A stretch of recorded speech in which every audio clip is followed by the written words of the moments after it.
Welcome, my amazing friends. Today, you are not just going to watch a story. You're going to feel it, live it, learn from it, and grow with it. This is not just a biography.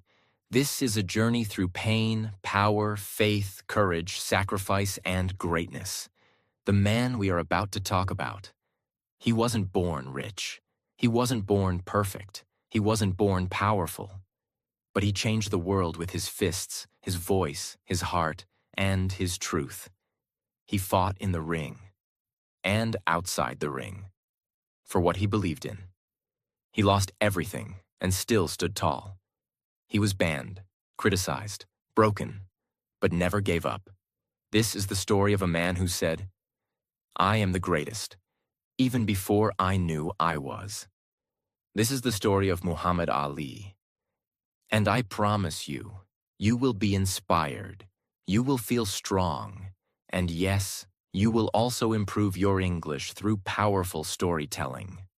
Because every sentence, every word, and every emotion in this story is designed to help you learn English naturally.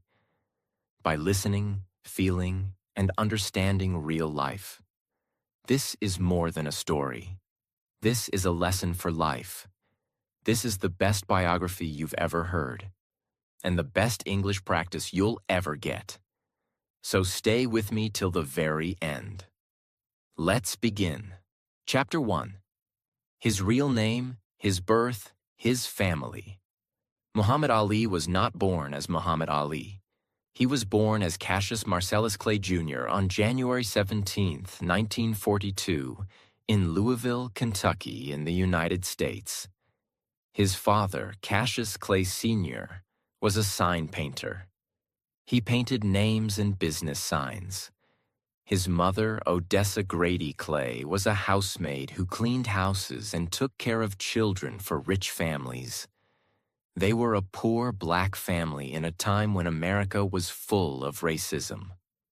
Black people were not treated equally. Ali grew up in a neighborhood where black kids were often ignored, insulted, or bullied. But even as a child, Cassius Clay had something special. He was loud, confident, fast, and always dreaming big. His father once said, "My boy doesn't walk, he bounces." One day, when Cassius was just 12 years old, he had a bicycle. He loved that bike more than anything. But one day, it was stolen. He was so angry that he told a police officer nearby, "I'm gonna find who did it, and I'm gonna whoop him." The officer smiled and said, "If you're gonna whoop somebody, you better learn how to fight." That officer was Joe Martin, and he also happened to be a boxing coach. From that moment, young Cassius Clay entered the world of boxing. He trained every single day, even when it was raining, even when he was tired. He ran with weights in his shoes, punched trees to make his fists stronger, and watched videos of great boxers to study their moves. Even as a teenager, Cassius Clay was not quiet. He was not like other boxers who just fought. He talked. "I'm young, I'm handsome, I'm fast, and I'm going to be champion of the world. I can talk faster than I can punch, and I punch lightning." He was funny, he was clever, and people listened. By age 18, he had already won 6 Kentucky Golden Glove titles, 2 national titles. And then, in 1960, at just 18 years old, he went to the Rome Olympics and won the gold medal in boxing. He came back to America as a hero, but not a respected one. Because in America at that time, even if you were a black hero, you still couldn't eat in the same restaurant as white people. After the Olympics, he turned professional. He fought match after match, winning most of them with speed and style. People laughed at him. They said he was just talk, but inside the ring, he moved like no one else. Float like a butterfly, sting like a bee. The hands can't hit what the eyes can't see. He was fast, fearless, and he made boxing beautiful. By 1964, he was ready to fight for the World Heavyweight Championship. He was only 22 years old. But before the big fight, something powerful happened. Cassius Clay met a man named Malcolm X, a powerful speaker and activist from the Nation of Islam. Malcolm taught him about black pride, self-respect, and faith in Islam. Cassius Clay converted to Islam, and after he won the World Championship fight, he shocked the world by saying, "Cassius Clay is my slave name. I am Muhammad Ali now. I am free." This made headlines everywhere. People were angry, confused, shocked. How could a world champion change his religion and name? But Ali stood tall. He didn't care what people thought. "I know who I am, and I won't let the world tell me who to be." Ali kept fighting. He kept winning. He became a global icon. But inside, another fight was coming. America was at war, the Vietnam War. The government wanted Muhammad Ali to join the military. But Ali said, "I ain't got no quarrel with them Viet Cong. They never called me a N-word." He refused to go to war because of his faith and his principles. Because of this, the U.S. government took away his boxing license, took away his championship title, called him a traitor, threatened him with 5 years in jail. He was banned from boxing for 3 years, during the peak of his career. But he stood strong. "I will not betray my faith for money or fame. I'd rather lose everything than lose myself." Chapter 2. The Man Who Refused to Stay Down. Ali had lost everything. His boxing license was gone. His championship belt was stripped. He had no income, no fights, no career, all because he refused to fight in the Vietnam War, for his beliefs, for his religion, for his truth. For 3 years, the greatest boxer in the world was banned from boxing. He was 27 years old when the ban started. The prime years of a fighter's life. He could have stayed silent. He could have apologized. But Ali never apologized for doing what he believed was right. During these 3 years, Ali did not hide. He traveled across the U.S. giving speeches at universities, community centers, and churches. He spoke about racism in America, the cost of war, faith, freedom, and justice. Students lined up to hear him. Some came just to see the boxer, but they left with new thoughts, new fire, and new respect. He became more than a boxer. He became a voice of a generation.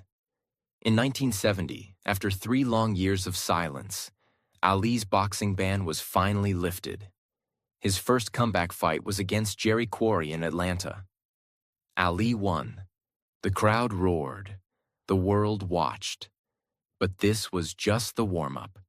In 1971, the fight of the century was announced. Muhammad Ali versus Joe Frazier. 2 undefeated champions. 1 ring. The fight happened on March 8, 1971, at Madison Square Garden, New York. The world watched. Celebrities filled the seats. Reporters came from everywhere. Round after round, punch after punch. It was a brutal war. Ali danced. Frazier punched. Frazier's left hook was heavy, dangerous. Ali's speed was still there, but the years out of the ring had slowed him slightly. In round 15, Frazier landed a crushing blow. Ali fell. He got back up, but the judges gave the fight to Joe Frazier. Ali had lost, but the world didn't stop loving him, because he never gave up. Ali didn't stop. He kept training, fighting, pushing. He fought Ken Norton, who broke his jaw. Ali fought through the pain, but lost that fight too. Then, he won the rematch. Then he fought Frazier again, and won. Then another. Then another. He was getting stronger, smarter, wiser. He was not just a fighter. He was a warrior with experience. In 1974, Ali was given one more chance to fight for the world heavyweight title. But this time, it was against a new monster, George Foreman, younger, stronger, undefeated, and scary. The fight was set in Zaire, Africa, and it became known as the Rumble in the Jungle. Foreman was the heavy favorite. Even Ali's fans feared for him. But Ali had a plan. He called it the rope-a-dope strategy. Ali let Foreman punch him. Yes, he leaned on the ropes, protected his face, and let Foreman tire himself out. Round after round, Foreman hit him with everything. But Ali whispered, "Is that all you got, George?" By round 8, Foreman was exhausted. Ali exploded, a lightning combination, and Foreman was knocked out cold. Ali stood over him. The stadium shook. "I am still the greatest." At 32 years old, Muhammad Ali became world heavyweight champion again. After the Rumble in the Jungle, Ali became more than a boxer. He was now a symbol of hope, a global icon. He visited Africa, where people called him the true king. The Middle East, where Muslims embraced him as a hero. Asia, where children knew his name. He became the most famous man in the world. And he knew it. In 1975, Ali fought Joe Frazier one final time. This was the third match, and the most brutal of all. It happened in Manila, Philippines, and it became known as the Thrilla in Manila. The heat was unbearable. Both men fought like warriors. Ali later said, "It was the closest thing to dying I've ever felt." After 14 rounds, Frazier couldn't see. His trainer stopped the fight. Ali collapsed in his corner. Not in celebration, but in survival. He won. But both men were never the same after that war. In the late 1970s, Ali was older, slower, but still fighting. He lost his belt to Leon Spinks, then won it back, making him a 3-time world champion, the first in history. But the years of fighting had taken a toll. In the early 1980s, he began to show signs of slurred speech, shaking hands, and slow movement. Doctors told him, "You have Parkinson's disease, a brain condition caused by years of punches." Ali had fought men, media, racism, governments. Now he was fighting his own body. His feet didn't move like they used to. He started speaking more slowly. His hands sometimes shook during interviews. At first, people thought he was just tired. But the truth was much darker. In 1980, Muhammad Ali came back again, but this time to fight a new champion. Larry Holmes.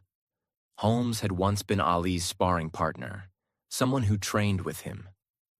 But now, Holmes was younger, faster, stronger. Ali believed he could still win.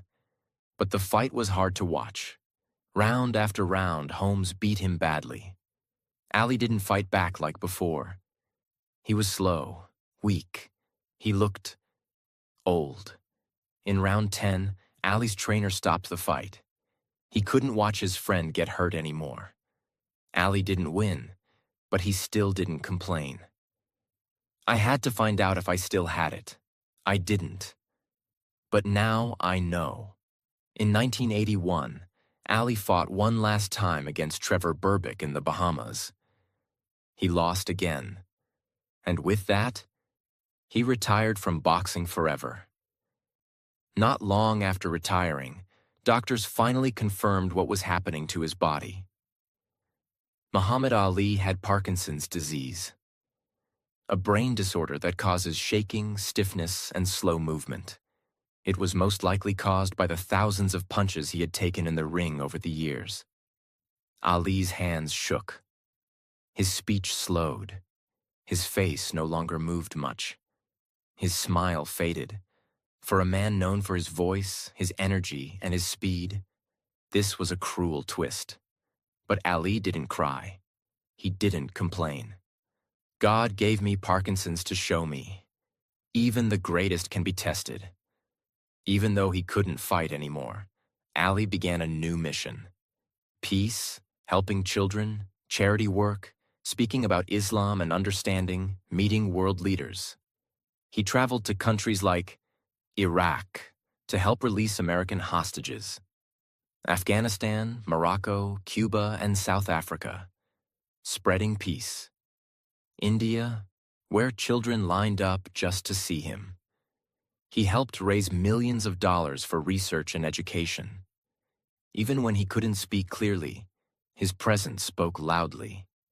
In the year 1996, the Olympic Games were held in Atlanta, Georgia. Billions of people were watching around the world. And then, a surprise. Muhammad Ali appeared, standing silently, holding the Olympic torch. His hands were shaking. His body moved slowly. But he stood tall. He lit the Olympic flame, the symbol of strength, spirit, and courage. The stadium went silent. Then it exploded with applause. People cried. People stood. Even those who didn't know boxing said, "That is what courage looks like." His family. Muhammad Ali was not just a champion. He was a father of 9 children. His most famous child was his daughter, Layla Ali, who also became a boxing champion. Undefeated in her career. He supported all his kids, even when he was sick. He attended their graduations, their weddings, their events. His wife, Lonnie, stayed by his side for more than 30 years, taking care of him every single day. She helped him walk, speak, eat, and pray. He was no longer the loud fighter, but he became the quiet warrior, filled with peace. From 2000 to 2016, Ali's health continued to decline. He moved slower, spoke less, needed help to walk, but he still made public appearances, award ceremonies, schools, hospitals, mosques, and churches. He received Presidential Medal of Freedom, BBC Sports Personality of the Century, United Nations Messenger of Peace, streets, schools, and stadiums named after him.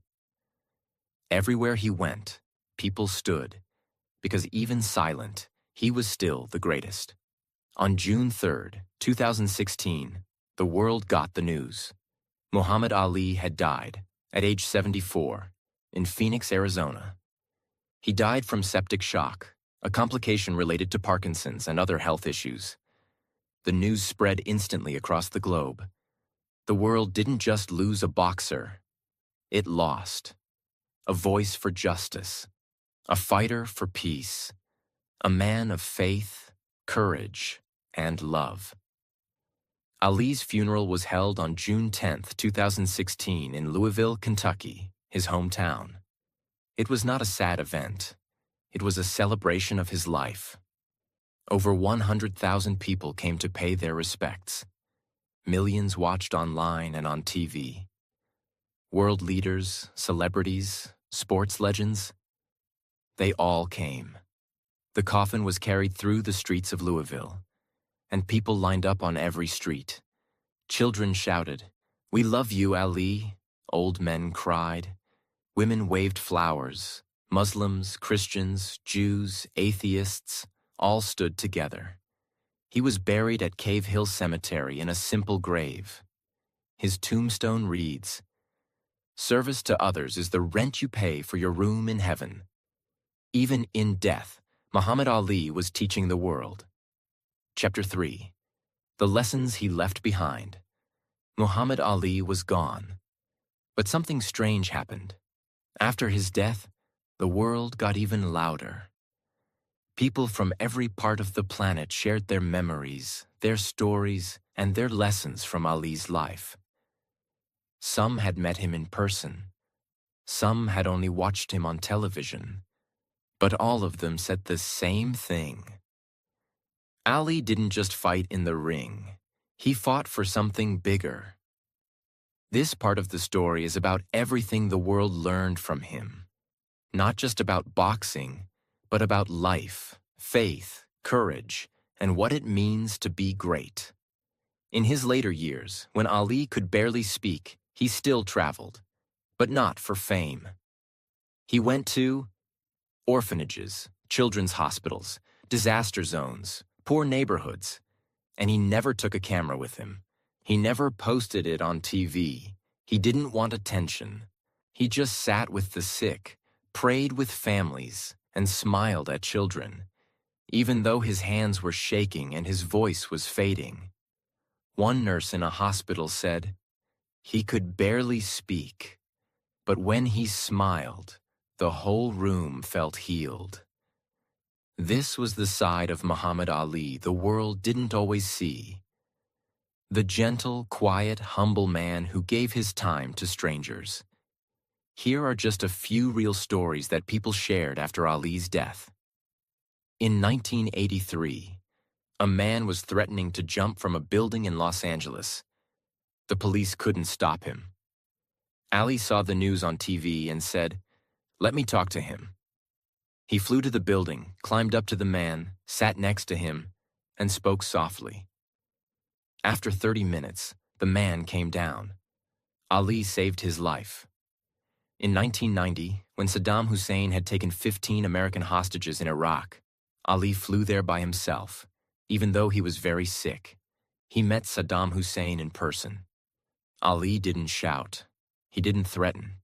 He simply asked for peace and brought the hostages home. Ali would often visit homeless shelters without telling anyone. He would bring food, sit, talk, laugh. One man later said, "He made me feel like I was the world champion." These stories were not shown in newspapers. He didn't brag, because real kindness doesn't need attention. Ali was not just a fighter. He was a philosopher, a poet, and a truth speaker. Some of his most powerful quotes are still used in schools, speeches, and books. Here are a few with their deep meaning. He who is not courageous enough to take risks will accomplish nothing in life. Ali taught us, without risk, there is no reward. Service to others is the rent you pay for your room in heaven. He believed giving to others is the reason we are here. It isn't the mountains ahead to climb that wear you out.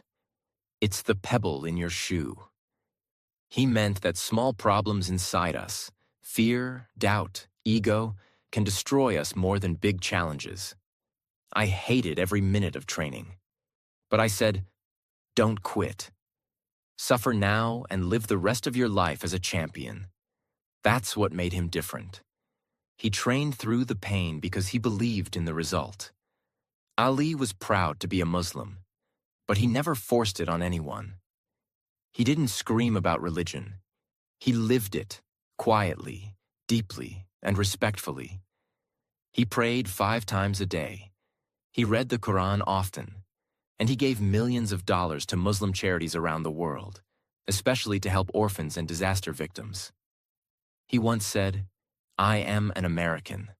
I am a Muslim, and I'm proud of both." Even when people criticized him for his religion, he didn't fight back with hate. He simply showed through his character, kindness, and calmness what Islam meant to him. Ali believed young people had the power to change the world, but only if they knew who they were. Here's what he told young students.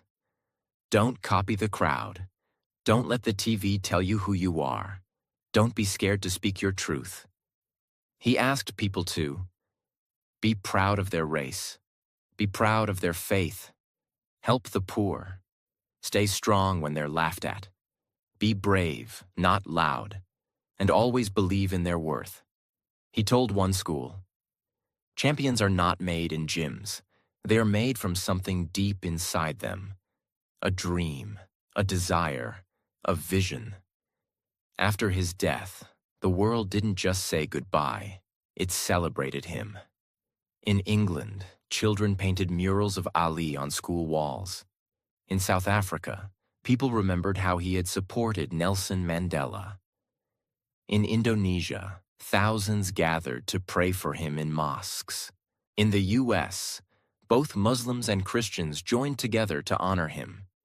His name became more than just a person. It became a symbol. Ali now means courage, dignity, kindness, strength, and truth. In the ring, Ali won 56 fights. He knocked out 37 opponents. He won Olympic gold, 3 heavyweight titles. But his greatest victory was not with his fists. It was with his belief when no one stood with him, his silence when his voice was stolen, his smile when pain filled his body, his peace when hate tried to touch him. He proved that you don't need to be loud to be strong, that you don't need to win every round to become a champion. Life lessons from Muhammad Ali. 1. Believe in yourself. Before anyone else does. When Muhammad Ali was young, people laughed at him. They said he was too skinny, too loud, too cocky. But he didn't care. He once said, "I am the greatest, even before I knew I was." That's confidence. That's self-belief. Lesson: don't wait for the world to believe in you. You believe first. Say it, train it, live it, and then become it. If you don't believe in yourself, why should anyone else? Second, stand for what's right, even if it costs everything. In 1967, the U.S. government asked Ali to fight in the Vietnam War. He refused because of his religion and moral values. The result? He lost his heavyweight title. He was banned from boxing for 3 years. He faced jail. The media called him a traitor. He had no income, no fights, no support. But Ali said, "I'd rather lose everything than go against my faith." Lesson: if you truly believe something is wrong, don't do it. Even if it hurts. Even if the world turns against you. Because your values are more valuable than your success. 3. Train hard, even when you hate it. Ali once said, "I hated every minute of training, but I said, don't quit. Suffer now and live the rest of your life as a champion." When others were sleeping, he was running. When others were resting, he was punching. He trained like a madman because he saw the goal clearly. Lesson: success doesn't come from talent. It comes from doing the hard things, even when you don't feel like it. If you quit when it's hard, you'll stay where you are. But if you suffer a little now, your future will be unstoppable. Be bigger than your job. Muhammad Ali was not just a boxer. He became a global speaker, a political voice, a religious symbol, a freedom fighter, a peace ambassador. He didn't limit himself to just sports. Lesson: don't let your job define your life. Be more than your title. Use your success to stand for something bigger. Your life is not just about what you do. It's about who you help. 5. Even if you fall, get back up stronger. Ali lost fights. He was knocked down. He was beaten, injured, mocked. But every time, he got up. He lost to Joe Frazier in 1971. People said he was finished. But he came back and beat him in 1974. Then, in Zaire, he shocked the world by beating George Foreman. Lesson: falling down isn't failure. Staying down is. Your power is not in how hard you punch. It's in how many times you rise. 6. Speak boldly, but live humbly. Ali was known for his words. "I'm young, I'm handsome, I'm fast, I'm pretty. I can't possibly be beat." But in real life, he was kind, gentle, helpful. He visited hospitals, gave to the poor, stood for peace, even when no one was watching. Lesson: it's okay to speak with fire, but make sure your actions are full of grace. Talk big if you must, but live even bigger in heart. 7. Use your voice for the voiceless. Ali didn't stay quiet about racism or injustice. He said things others were afraid to say. Why should they ask me to put on a uniform and go 10,000 miles from home to drop bombs on brown people when so-called Negro people in Louisville are treated like dogs? He didn't care about being liked. He cared about being right. Lesson: if you have a voice, use it, not to show off, but to stand up for someone who can't speak. That's how you make real change. 8. True power comes from purpose. Ali didn't just fight to win belts. He fought to prove that black people could rise, to show the world that Muslims could be peaceful and proud, to inspire the poor and the broken. His fights had purpose, not just money. Lesson: find your reason. Find your purpose.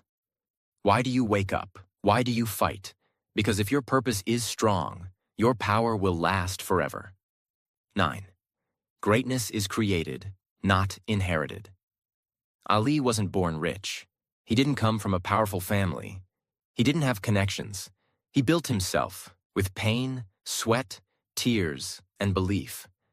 Lesson: you don't need to be born into success. You just need a strong mind, a clear goal, and a heart that refuses to stop. Greatness is not for the lucky. It's for the relentless. 10.